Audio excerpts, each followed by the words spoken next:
സങ്കീർത്തനം 115. കർത്താവ് മാത്രമാണ് ദൈവം. ഞങ്ങൾക്കല്ല കർത്താവേ, ഞങ്ങൾക്കല്ല.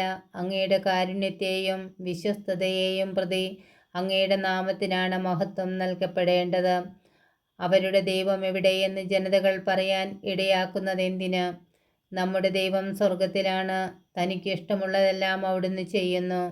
അവരുടെ വിഗ്രഹങ്ങൾ സ്വർണവും വെള്ളിയുമാണ്, മനുഷ്യരുടെ കരവേലകൾ മാത്രം.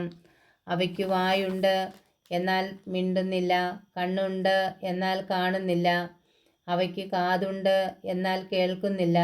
മൂക്കുണ്ട്, എന്നാൽ മണത്തറിയുന്നില്ല. അവയ്ക്ക് കൈയുണ്ട്, എന്നാൽ സ്പർശിക്കുന്നില്ല. കാലുണ്ട്, എന്നാൽ നടക്കുന്നില്ല. അവയുടെ ഖണ്ഡത്തിൽ നിന്ന് സ്വരം ഉയരുന്നില്ല. അവയെ നിർമ്മിക്കുന്നവർ അവയെപ്പോലെയാണ്, അവയിൽ ആശ്രയിക്കുന്നവരും അതുപോലെ തന്നെ. ഇസ്രയേലേ, കർത്താവിൽ ആശ്രയിക്കുവിൻ. അവിടുന്നാണ് നിങ്ങളുടെ സഹായവും പരിചയും. അഹറോന്റെ ഭവനമേ, കർത്താവിൽ ശരണം വയ്ക്കുവിൻ. അവിടുന്നാണ് നിങ്ങളുടെ സഹായവും പരിചയും. കർത്താവിൻ്റെ ഭക്തരെ, കർത്താവിൽ ആശ്രയിക്കുവിൻ. അവിടുന്നാണ് നിങ്ങളുടെ സഹായവും പരിചയും. കർത്താവിന് നമ്മെക്കുറിച്ച് വിചാരമുണ്ട്. അവിടുന്ന് നമ്മെ അനുഗ്രഹിക്കും.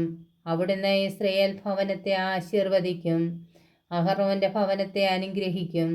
കർത്താവിൻ്റെ ഭക്തന്മാരെ, ചെറിയവരെയും വലിയവരെയും അവിടുന്ന് അനുഗ്രഹിക്കും. കർത്താവ് നിങ്ങളെ അനുഗ്രഹിക്കട്ടെ, നിങ്ങളെയും നിങ്ങളുടെ മക്കളെയും. ആകാശവും ഭൂമിയും സൃഷ്ടിച്ച കർത്താവ് നിങ്ങളെ അനുഗ്രഹിക്കട്ടെ. ആകാശം കർത്താവിന് മാത്രമുള്ളത്, എന്നാൽ ഭൂമി അവിടുന്ന് മനുഷ്യമക്കൾക്ക് നൽകിയിരിക്കുന്നു. മരിച്ചവരും നിശബ്ദതയിൽ ആണ്ടുപോയവരും കർത്താവിനെ സ്തുതിക്കുന്നില്ല.